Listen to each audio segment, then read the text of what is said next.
Hello. Hi friends. स्वागत है आपका आपके अपने यूट्यूब चैनल न्यू अनंत क्लासेस में। तो देखिए, इससे पहले जो हमने स्टार्ट जो कर रहे थे उससे पहले हमने पीरियोडिक टेबल देख लिया। पीरियोडिक टेबल में किस किस ने क्या क्या बताया। न्यूलैंड का स्टेप देख लिया है, डॉवेनियर का ट्रिक देख लिया था। इसके बाद में हम मोस्टली की आवर्साड़ी पढ़ रहे थे। हम मोस्टली की क्या पढ़ रहे थे? आवर्साड़ी पढ़ रहे थे। लेकिन इससे पहले मैं आपको बता दूं कि ये क्लास है मेरी, कई एक क्लासें डली हुई हैं पिछली। जिन बच्चों ने अगर नहीं देखी है वो जा करके देख लें एक बार। और काफ़ी इंपॉर्टेंट क्लास है, उसमें बहुत कुछ अच्छा बताया गया है, बहुत कुछ बारीकी से समझाया गया है मेरे द्वारा, और मैंने बहुत अच्छी तरीके से डीपली समझाया है। तो देखिए, स्टार्ट करते हैं। आज हम अगर देखिए, इससे पहले हम आवर्साड़ी पीरियोडिक टेबल को पढ़ने से पहले मैं आपको बता दूं कि मैं आपको इलेक्ट्रॉनिक विन्यास क्या होता है, संयोजी क्या होता है, संयोजकता क्या होती है, कोर इलेक्ट्रॉन, इसके बारे में बता देता हूं, जिससे कि आपको पीरियोडिक टेबल पढ़ने में काफ़ी आसानी हो।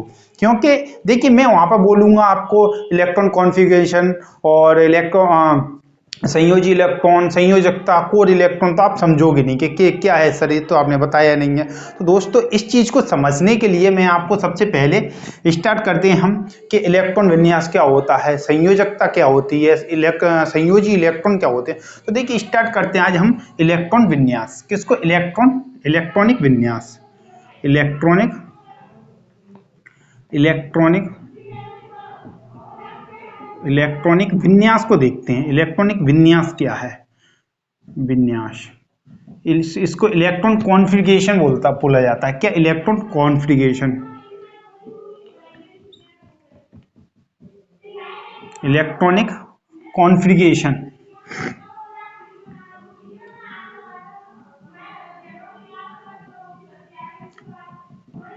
इलेक्ट्रॉन कॉन्फ़िगरेशन बोला जाता है। क्या बोला जाता है? इसको इलेक्ट्रॉन कॉन्फ़िगरेशन बोला जाता है। अभी क्या होता है, देखिए क्या होता है। आपने परमाणु के बारे में पढ़ा होगा, मेरे द्वारा पढ़ाया गया है, मैंने पढ़ाया भी है, आप देख लेना क्लास को। तो देखिए, परमाणु में क्या होता है?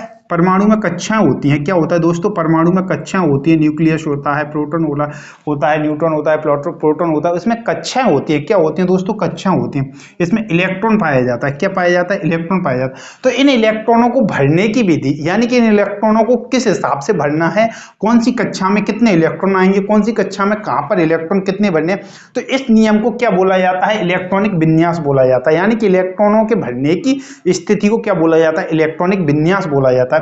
इसको दो हिसाब से प्रकट किया गया है, यानी कि इसको दो हिसाब से समझाया गया है। दो नियम दिए थे। किसने? दो नियम दिए थे।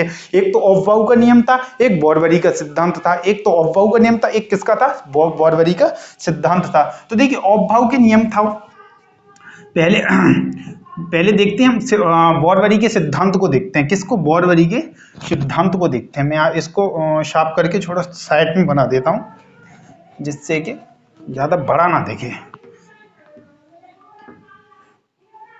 इसमें इलेक्ट्रॉन होता है, न्यूट्रॉन एंड प्रोटॉन होता है। इलेक्ट्रॉन इसमें चारों तरफ कक्षाओं में चक्कर लगाते रहते हैं दोस्तों।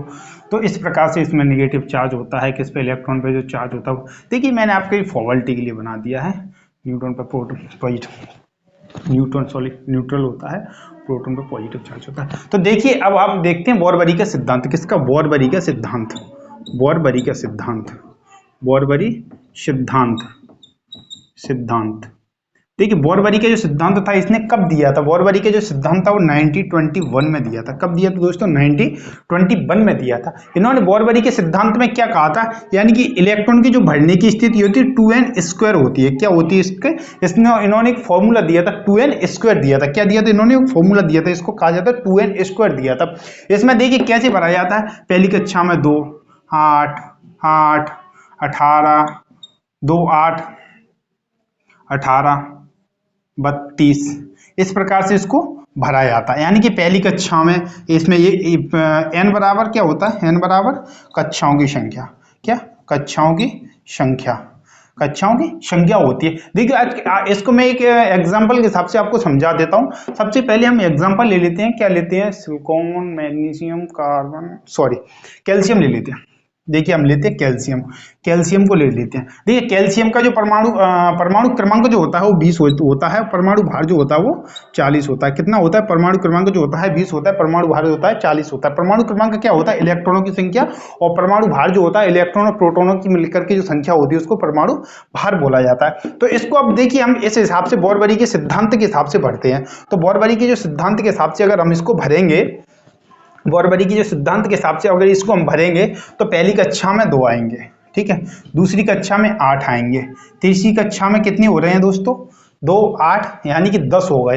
अब कितने बचे हमारे पास? 10 बचे, यानी कि 10 बचे। तो यहाँ पर क्या मैं 10 लिख सकता हूँ? नहीं लिख सकता। क्या कर सकता हूँ? इसको 10 नहीं लिख सकता, क्योंकि इसमें जो भारी इलेक्ट्रॉन होता है, यानी कि सॉरी भारी जो कक्षा होती है, भारी कक्षा में हम 8 से ज्यादा इलेक्ट्रॉन भर ही नहीं सकते हैं। क्या? 8 से ज्यादा इलेक्ट्रॉन तो इसमें हम भर ही नहीं सकते हैं, इसलिए आखिरी कक्षा में 8 आ गया। अब हमारे पास कितने बचे? 2 इलेक्ट्रॉन और बचे, 2 हमने इधर लिख दिए। किधर? आखिरी कक्षा में हमारे पास कितने आ गए? 2 इलेक्ट्रॉन आ गए। इस हिसाब से इसको भरा जाता है। इसको कहते हैं इलेक्ट्रॉनिक विन्यास। इसको क्या कहते हैं? इलेक्ट्रॉनिक विन्यास। एक और दिया था ऑफ बाउ का नियम, एक था ऑफ बाउ का नियम, ऑफ बाउ का नियम, बाउ का नियम।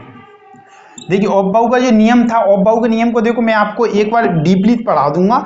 1s2 2s2 2p6 ऐसे इस प्रकार था। तो इसमें देखिए 1s2 2s2 2p6 3s2 3p6 और 4s2। देखिए कितने हो गए? 2 4 6 4 10 10 10 और 4 20, वो 10 और 6 16 और 16 और 2 18 2 20। यानी कि इसमें अब हम इसको अगर इनको सबको काउंट कर लें तो कितने हो जाते हैं दोस्तों? अगर इनको ऐड कर लिया जाए, इनको सबको अगर ऐड कर लिया जाए तो कितने हो गए? 20 हो गए। कितने हो गए? 20 हो गए। यानी कि इसकी जो इलेक्ट्रॉनिक संख्या है, सॉरी परमाणु की संख्या होती है, परमाणु क्रमांक होता है वो 20 होता है। अब परमाणु क्रमांक इसके हिसाब से बोरबरी के सिद्धांत के हिसाब से देख लिया जाए तो इस प्रकार से भरेंगे, और ऑफ बाउ के नियम के हिसाब से अगर इसको देख लिया जाए तो हम इस प्रकार से भरेंगे। देखिए ऑफ बाउ के नियम को मैं आपको एक बार अच्छी तरीके से समझा दूंगा क्या होता है ऑफ बाउ का नियम। अब देखिए आइए नेक्स्ट पे चलते हैं, बोरबरी के सिद्धांत। इसके बाद में सॉरी इलेक्ट्रॉनिक विन्यास देख ले। इलेक्ट्रॉनिक विन्यास के बाद में आता है हमारा, क्या आता है? इलेक्ट्रॉन विन्यास के बाद में संयोजी इलेक्ट्रॉन। क्या आता है दोस्तों? संयोजी इलेक्ट्रॉन। के संयोजी इलेक्ट्रॉन क्या होते हैं? संयोजी इलेक्ट्रॉन, संयोजी इलेक्ट्रॉन, संयोजी इलेक्ट्रॉन, संयोजी इलेक्ट्रॉन इसको बोला जाता है क्या? संयोजी इलेक्ट्रॉन। संयोजी इलेक्ट्रॉनों को, संयोजी इलेक्ट्रॉन क्या होते हैं? देखिए संयोजी इलेक्ट्रॉन अगर हम कैल्शियम को उठा करके देख लें, इसका परमाणु क्रमांक 20 होता है, परमाणु भार होता है वो 40 होता है। कितना? 20 और 40 होता है। देखिए मैं एक एग्जाम्पल है जो, तो ये मैं समझना कि सर आप बार बार इसी को समझा रहे हो, मैं मैग्नीशियम को भी ले सकता हूँ, इसमें मैं मैग्नीशियम को ले सकता हूँ, 12 और 24 होता है, ठीक है। तो ये मैं समझना कि सर आपको ये पता है और आप इसी बार इसी को बार बार समझा रहे हो। तो देखिए चलो मैग्नीशियम से समझा देता हूँ मैं आपको। देखिए क्या इससे समझाऊंगा ना तो थोड़ा जरा आसान हो जाता है। क्या कि जो लास्ट में जो कक्षा है ना उसमें 2 इलेक्ट्रॉन आ रहे हैं, उस हिसाब से आपको आसान हो जाता है। देखिए बोरबरी के सिद्धांत के हिसाब से 2 8 8 और 2 इसी हिसाब से समझाता ना। अभी हमने बोरबरी के सिद्धांत को किस हिसाब से? इसी हिसाब से समझाता बोरबरी के सिद्धांत को। तो इसमें जो संयोजी जो इलेक्ट्रॉन होते हैं, क्या होते हैं? संयोजी जो इलेक्ट्रॉन होते हैं वो कौन से होते हैं? संयोजी इलेक्ट्रॉन जो होते हैं, संयोजी इलेक्ट्रॉन होता है वो, इसको संयोजी इलेक्ट्रॉन बोला जाता है। जो आखिरी कक्षा में भरा जाता है, यानी कि आखिरी कक्षा में जो भरा जाता है उसको क्या बोला जाता है दोस्तों? संयोजी इलेक्ट्रॉन उसको बोला जाता है। क्या बोला जाता है दोस्तों? इसको संयोजी इलेक्ट्रॉन बोला जाता है। अब संयोजी इलेक्ट्रॉन के बाद में अब आता है नंबर 3, तो नंबर 2 हो गया, ठीक है। अब संयोजी इलेक्ट्रॉन, संयोजी इलेक्ट्रॉन के बाद में आता है कोर इलेक्ट्रॉन। क्या? Core electron, electron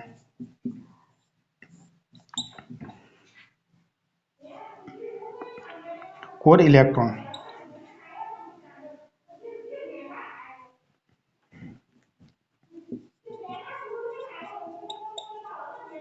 electron, core electron. तो देखिए कोर इलेक्ट्रॉन, कोर इलेक्ट्रॉन क्या होता है? देखिए इसी हिसाब से बोरबरी के सिद्धांत के हिसाब से देख लेते हैं। कैल्शियम को, चलो मैग्नीशियम को उठा ले, आप बोलोगे 2 8 10 हो गए और लास्ट में कितना आ गया? 2 आ गया। कितना आ गया? 2 आ गया। तो देखिए संयोजी इलेक्ट्रॉन को हटा दो, इसमें से किसको, संयोजी इलेक्ट्रॉन को हटा दो, बाकी जो कक्षाएं होती हैं इनको क्या बोला जाता है, कोर इलेक्ट्रॉन बोला जाता है। ये बाकी जो कक्षाएं होती हैं, बाकी जो दो कक्षाएं होती हैं 2 और 8, इसमें देख लो ये बाकी 2 कक्षाएं दी हैं, इसमें कोर इलेक्ट्रॉन को हटा, संयोजी इलेक्ट्रॉन को हटा दो, संयोजी इलेक्ट्रॉन को हटा करके बाकी जो कक्षाएं बचती हैं स्टार्टिंग में, उसको क्या बोला जाता है, कोर इलेक्ट्रॉन बोला जाता है। अब कोर इलेक्ट्रॉन देख लिया, कोर इलेक्ट्रॉन के बाद में जो आता है कोर इलेक्ट्रॉन के बाद में जो आता है वो संयोजकता आती है। यानी कि क्या आती है दोस्तों, संयोजकता आती है। किसको देखेंगे, अब हम संयोजकता देखेंगे, संयोजी इलेक्ट्रॉन और संयोजकता। संयोजकता देखिए, संयोजकता क्या होती है, संयोजकता क्या होती है इस हिसाब से देख लो। देखिए मैग्नीशियम को देख लेते हैं, मैग्नीशियम का 12 और 24 होता है, 12 और 24 होता है, और बोरवरी के सिद्धांत के हिसाब से 2 8 2, ठीक है, बोरवरी के सिद्धांत के हिसाब से 2 8 2। तो इसमें संयोजी इलेक्ट्रॉन देखिए, प्रत्येक इलेक्ट्रॉन यही चाहता है, क्या चाहता है कि मेरे आखिरी कक्षा जो होती है, जो आखिरी कक्षा होती है, इसका इलेक्ट्रॉनिक विन्यास कितना हो जाए, 8 हो जाए। यानी कितना हो जाए, 8 हो जाए, कितना हो जाए, 8 हो जाए। मैं बार बार बोल रहा हूँ, कितना हो जाए, 8 हो जाए। लेकिन इसका जो इलेक्ट्रॉनिक विन्यास है आखिरी कक्षा में कितना आ रहा है, 2 आ रहा है, कितना आ रहा है, 2 आ रहा है। तो इसको कितने इलेक्ट्रॉनों की जरूरत है, इसको कितने इलेक्ट्रॉनों की जरूरत है, 6 इलेक्ट्रॉनों की जरूरत है।